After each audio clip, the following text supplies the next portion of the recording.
Before Jesus came to earth and died on the cross, there were many laws that God imposed on people and asked them to keep. These were called the Law of Moses. The laws were to be kept by all of God's people, and this was the way for them to know that they were continuing to walk in righteousness before God. This was also to act as a reminder to the incredible holiness that is God.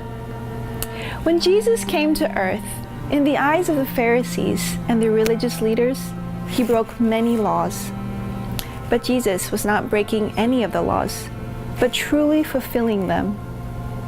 By Jesus dying and raising again on the third day, he fulfilled all the laws by freeing his people from the law. He was not giving people an easy way out, but grace to live by in their brokenness. The Jerusalem Council often argued about the old law and the new covenant that Jesus had represented. In this interaction, the Jerusalem Council argued about circumcision.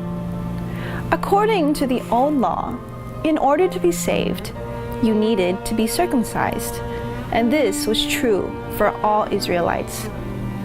However, they were arguing about the Gentiles who were coming to faith faster than the Jews.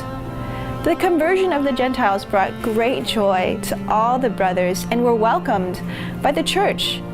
But some believers who belonged to the party of the Pharisees rose up and said, it was necessary to be circumcised. They wanted them to keep the law of Moses. What Peter says here is a huge turning point, not only for the Gentiles, but to all religious leaders, Jewish leaders, and believers of other faith. Peter is telling them that you hear the word of God and believe in your heart. Step out in faith, and that is grace. God doesn't care what you do or how many good works you commit, because it is not by our works, but by our faith that we are saved by grace. We, as broken people, are never able to do anything to save ourselves. No matter what anyone tells you, no act, no word, no lifestyle change will allow you to walk through the gates of heaven. He does not favor others, nor does God place restrictions and laws on a different people group. To all people, he is the same. He does not and cannot change. He will not ever start to change. The only way for any people group to know him is through Jesus Christ, through accepting the gospel and Jesus Christ into your heart. Do not put unnecessary yokes on your neck, expecting God to see all your good works and favor you.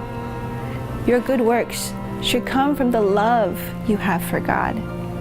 It is a natural, unrewarding response to God's grace in your life. Stop keeping score and keep grace in your heart.